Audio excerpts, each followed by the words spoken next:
Hi, did you know that Puerto Rico asked the same question that it is asking today, asked it almost 70 years ago? And that is, how can Puerto Rico compete? Back then, in 1947, Puerto Rico was the poorhouse of the Caribbean.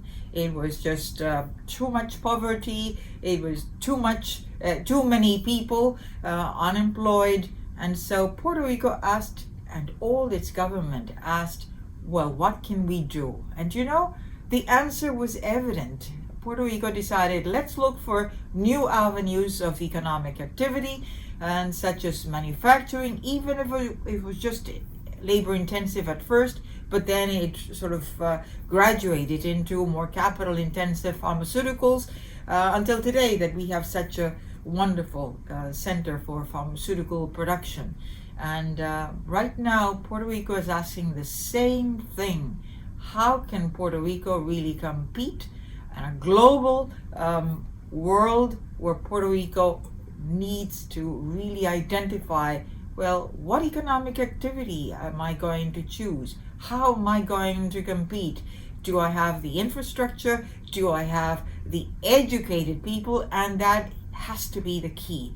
Puerto Rico does not have gold or minerals, or it has a gorgeous climate. Once in a while we have some hurricanes, but other than that, it's a very beautiful island. But we need more than that to pay our bills. So Puerto Rico now has to again ask its question: how can we compete on a global basis, especially since President Biden is insisting on having all these multinational companies at a global level to pay up at least 15%, and there he can find the monies for the infrastructure plan that he wants to engage in the United States. Well, it's still too early, but if that should happen, it's going to really be a big hit for Puerto Rico.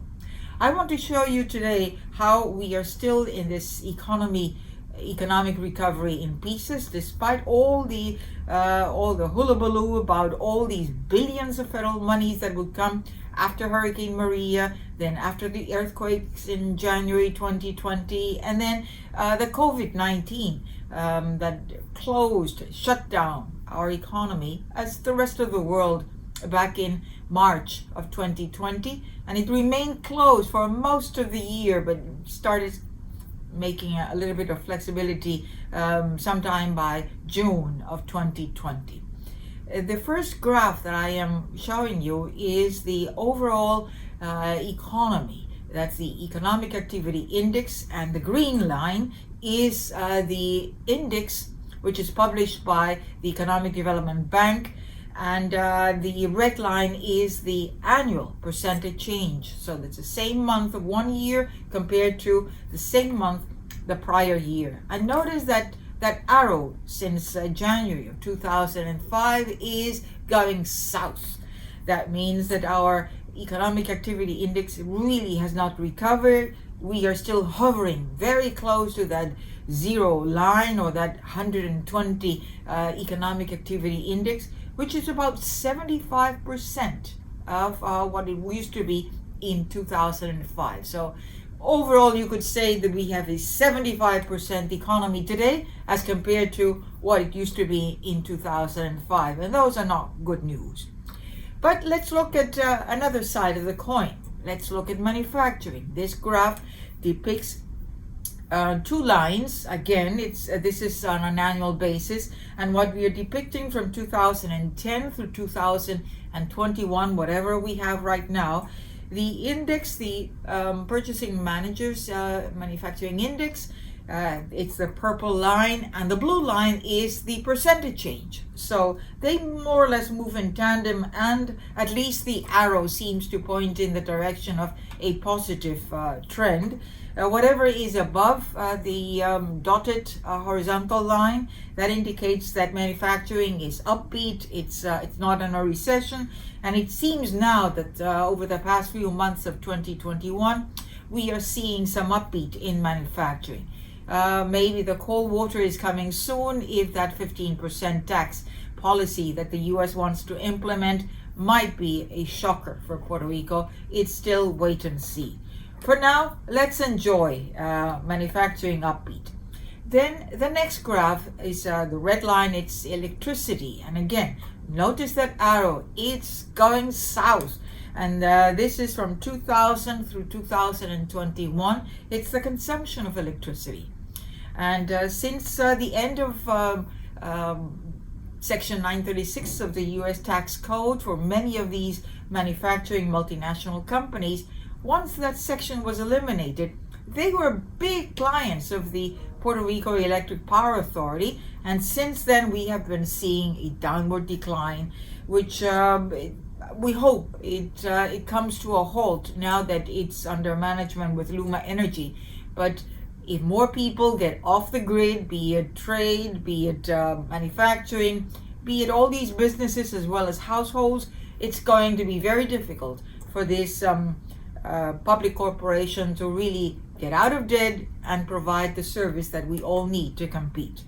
And finally, it's the car bubble. Again, this is economic recovery in pieces. We are seeing there from 2019.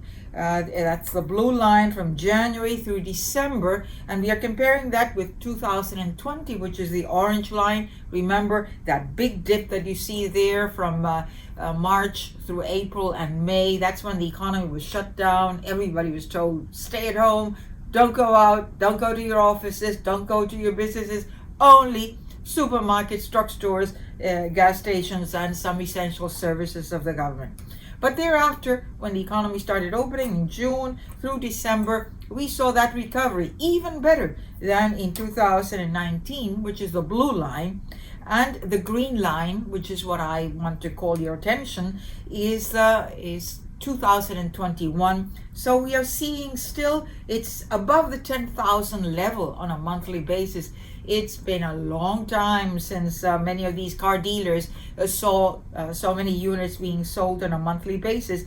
And then the vertical magenta lines are the dates of the different stimulus, be it from COVID-19. The first one was May 2020.